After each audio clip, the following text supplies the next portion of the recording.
Hey, how you doing? I'm Christian. I was born on the west side. I moved between the west side and the north side.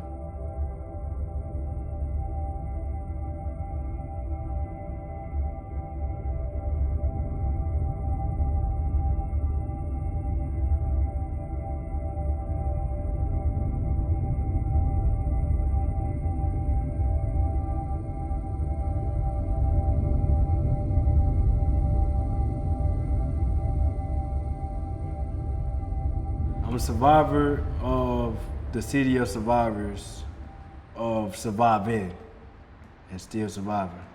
The end of freshman year of high school, my big brother got killed. All right, my brother got killed. Protected some kids that wasn't even his. He know them kids from grain of salt. One of them was his cousin. One. It started hitting different when you start having to go to their funerals and see a person that you was just with 2 weeks ago get put in the ground and you never gonna see him again. So that was real grief. That was real loneliness. That was real unhappiness. That was real depression. That was real anxiety. That was real traumatizing.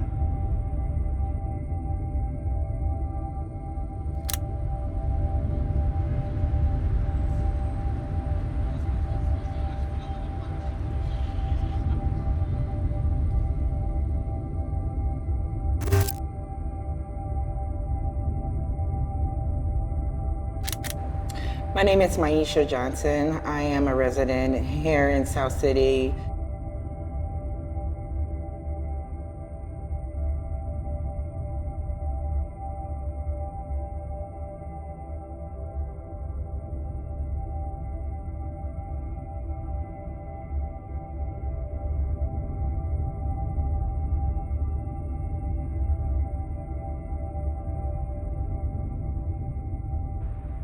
I have a son that has a lot of diagnoses that was misdiagnosed as a child, and it was an incident where he had called and he was like, "Mom, how long are you gonna be?"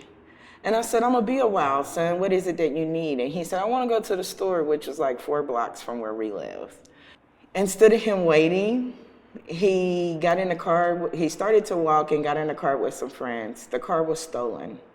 The police caught them about 4 blocks from where we lived.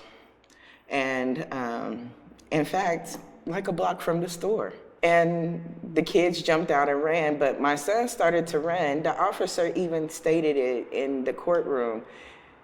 He started to run and he turned around and came back. And I asked him, "Why did you go back?" And he said, "I didn't do anything, so I didn't have a reason to run."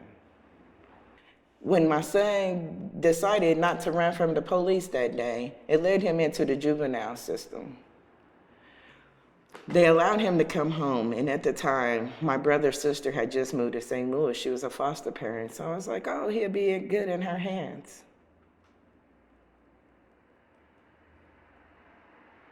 I was homeless. He couldn't come to me. I had to send my child that I know everybody misunderstands to someone he just fucking met. His birthday came, he turned 16. I wanted to know why my son didn't come and call me, come and get a gift from me, nothing. Like, did he feel like I don't care that much? So I called, where's my son? Can I speak to him? "What do you mean, can you speak to him? He hasn't been here for 2 weeks. I just assumed he was with you." They made me want to throw up. I called the Justice Center. "We don't have them." I called the county. "We don't have them." I called St. Louis Hospital. I called Barnes Jewish. I called St. DePaul. I called St. Mary's. I called Christian. My son's not in the hospital. He's not in the morgue. Where is my child? So I start going to the facilities. My son had been in the Justice Center for 3 fucking weeks. Nobody told me.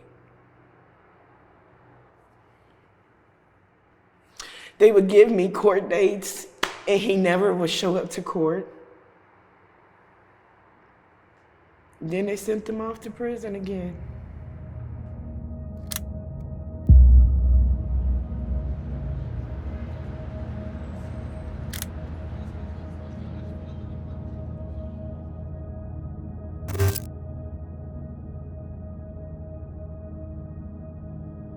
My name is Willie. I'm from South St. Louis. I'm 35, and they call me Holly.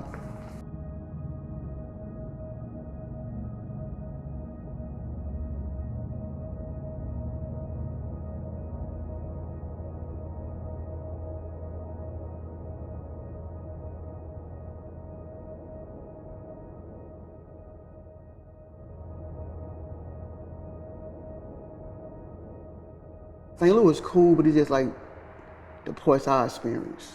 Bad cops, you know, a lot of BS. It's hectic. Certain things the police do, certain things people get away with, like high authority get away with. Coming from where I come from, like we a target. I gotta protect myself because I'm so numb, like I don't trust nobody. I had to connect with certain people to start thinking different. You know, if you want to be different, change people, places, and things. So, like, I was just so numb of seeing friends get killed or certain things. It was just like, nothing really bothered me. So I had to get connected with like new positive people. Before I met FCC, like, I had shot at the police. And the reason why I shot at the police, because I took my car, went to a gas station at nighttime, and left the gas station. They followed me in an unmarked car. So where I'm from, like when somebody follow you in an unmarked car with tinted windows, somebody's trying to harm you. So as I'm leaving and going through alleys, they chase me. No sirens or nothing. They come around, I hop out my car, they come down the street with no headlights on. So where I'm from, when somebody come down the street with no headlights on, tinted windows, somebody from the store shooting. So when they came down the street, they never identified themselves or nothing. It's 12 o'clock at night. And I'm in an area that I'm not familiar with. So when they come down the street, they open the door, I see a gun, so I get to firing. And so I get locked up, charged with 2 first-degree assaults. They lie on me and everything. And so that's why I say, like, I feel like I'm a target.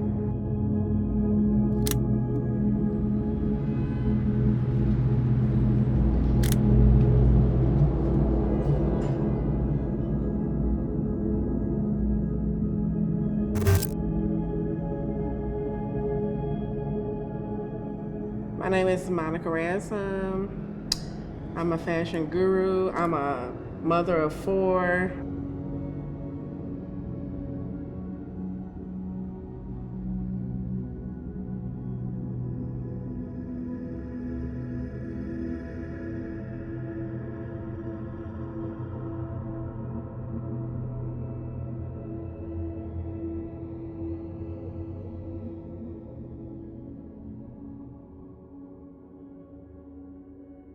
I have survived a lot. I have survived homelessness, domestic violence.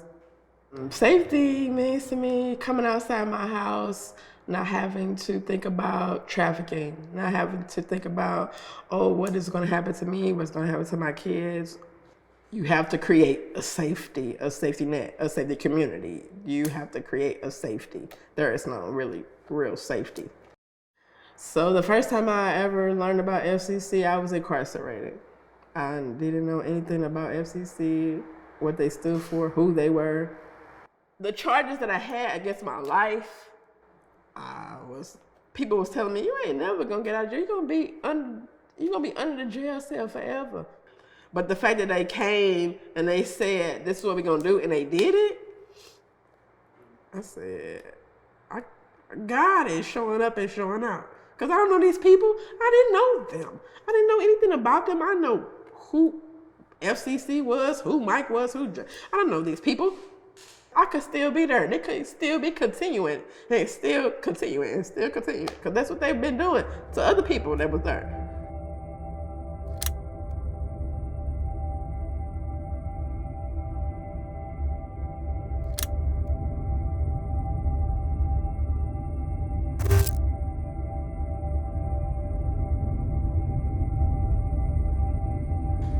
My name is Bruce Tolliver. I grew up on the south side of St. Louis, and I pretty much just always lived there my entire life.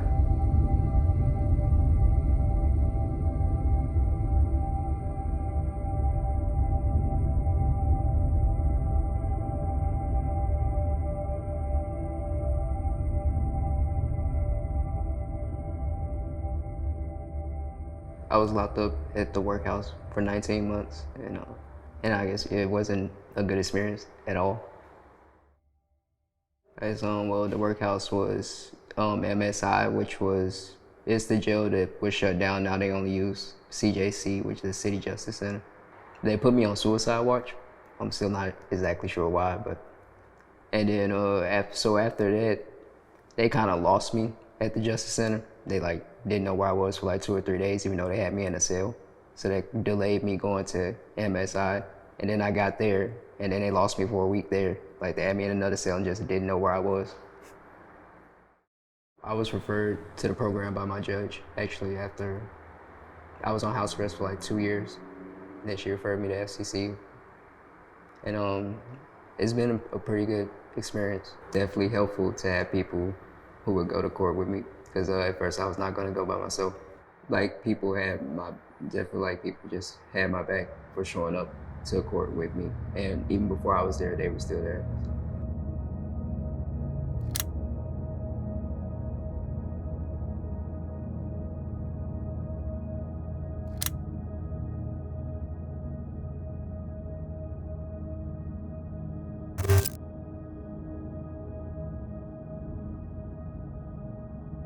Hello, my name is Kayla Thompson. I'm an artist, educator, program director at Freedom Community Center, and I'm a survivor.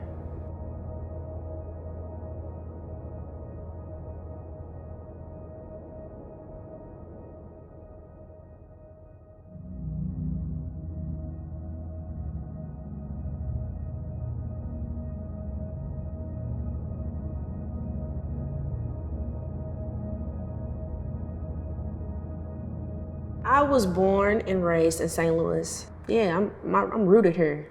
I grew up with both of my parents, specifically my dad, and he was killed when I was 19. And he was Superman in my eyes. I didn't think, anything could happen to him. And then I found out at the hospital later that he had passed away. When my dad was alive, I felt safe. And I didn't realize that that's what safety felt like until I didn't have it anymore. Safety means that you have no reason to be hypervigilant, or you have no reason to be anxious or nervous, that you just feel safe in your body, you feel safe in your mind, you feel safe in your environment.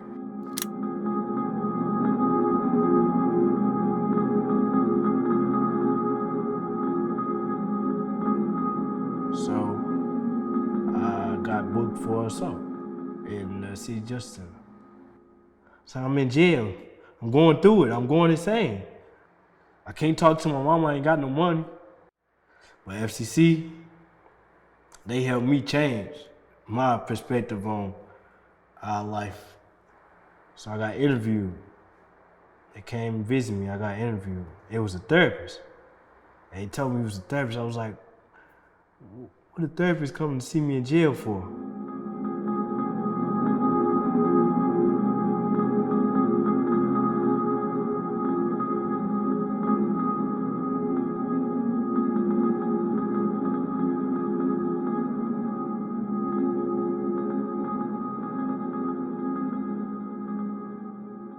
The reason I believe in the Freedom Community Center, the reason I'm here today, the reason I'm alive, well, and fighting and putting in this work is because what I've seen from the history books, what I've seen in my life personally, there's nothing new under the sun. You don't want to be lonely, because when you're lonely, you feel like everybody against you. And everybody's not against you. And you feel like everybody against you, can't get help.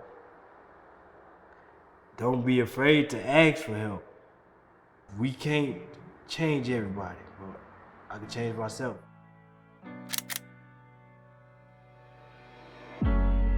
So I reached out to one of my board members.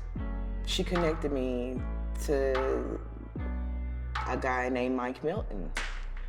And so Mike said, with your permission, can I reach out to your son? And I said, sure. Then he said, oh, he's coming home in the next month.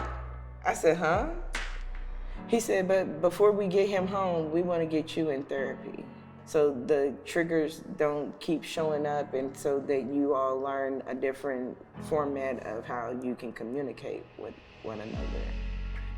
I feel that the therapy and the counseling that FCC provided for myself and my daughter helped.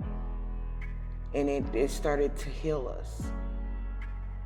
Because we didn't talk about what was going on around us. We just, what's the next step? How we get out of this? How do we get from this? How do we not look back at this? And really it's, how do I address this? How did I show up in this space? How can I show up better the next time this happens? Mike from FCC, like, man, his relationship is beautiful, smooth, cool dude, very honest. And he, if he deal with you, he 100% with you. They do everything. Like, if you ain't got no ride, they gonna send you a lift, you know, get you a therapist. I mean, like, when I first got there, right, like, even the environment I was in, it was different. People working, people doing different things that I don't normally see, because I'm from the streets for real, you know, so he puts you in an environment where it's a positive environment, like, and it make you want to do something different, make you want to change your mindset. Black people don't hold a lot of power. And so the fact that these people, they got me out of jail, they got me off house arrest, they did all of these things that they said they were gonna do, I was astonished. So I went through the program and it was amazing. It's a group that tries to open up the fact that people who make mistakes shouldn't just be thrown away. Yes, that's what I feel like FCC is there for and will always be there for. So I saw that there was a position opening at Freedom Community Center. I saw it on Facebook, and it was for a program director position. I went through the process and I was offered the position. You know, I feel like I'm called to do this work. Like, I feel like this is something that I should do. And I remember I talked to my best friend about it, and she was like, are you ready for that? Like, you've experienced a lot of trauma in your life. A couple years ago, my older brother was shot and killed in an attempted robbery. And he was killed in the same way that my father was killed. And in that situation, we never found out who did it. Like, to this day, we don't know who killed my brother. And my friend was like, you know, one day you might be in front of the person that killed your brother. Like, are you ready for that? I sat with it for a moment and I'm like, you know what, I'm ready to do this work.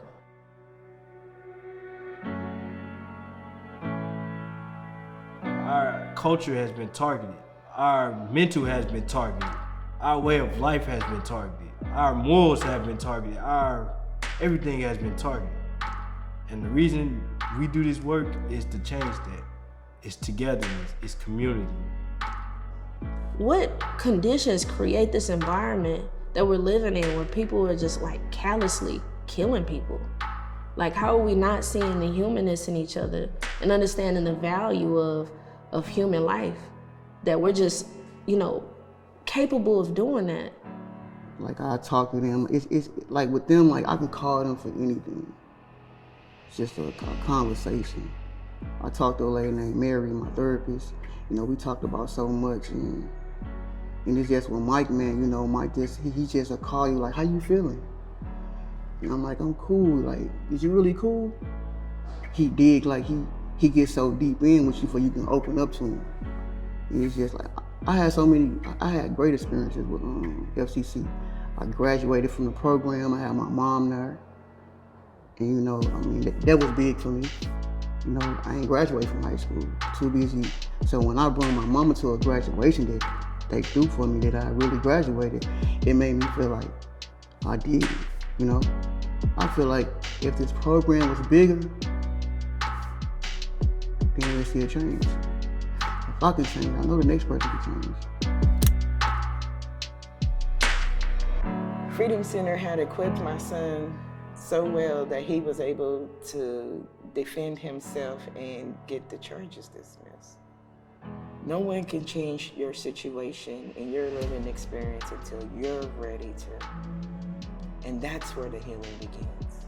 When you recognize what you bring to the table, or the situation that got you to where you are, until then, nothing's gonna change. Take a step back. It's okay sometimes to sit down and just be silent. And then take a step forward to what their new life could look like. And we stay with folks throughout the duration of their case to talk about accountability, talk about safety, talk about therapy, talk about how we can address harm that has happened. We also work with people that have been harmed. So people that have experienced domestic violence, or people that have been shot, or people that have experienced just violence in St. Louis, whether that's like interpersonal harm or systemic harm.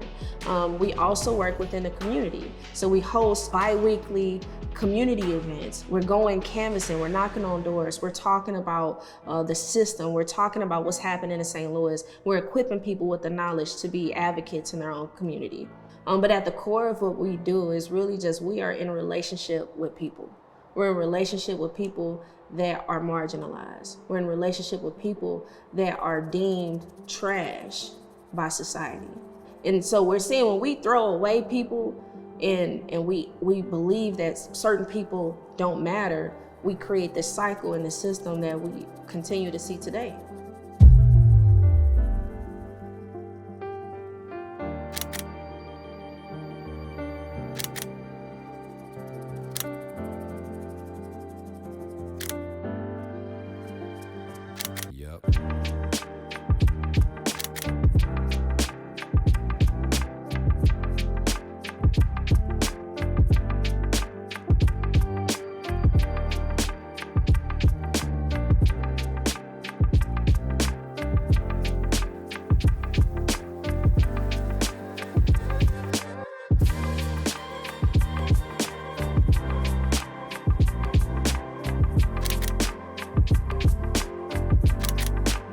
That's how Michelle Dismute felt 5 years ago when she learned her 15-year-old son, Nick, was killed in a tragic car crash. Nick's best friend, Bruce Tolliver, was behind the wheel. And I said, Your Honor, can I please say something? I said, I don't want him to go to prison. And then today I asked for him to be time served. Why would I want him to be another statistic? And I truly feel he's that one that made the mistake and he learned from it.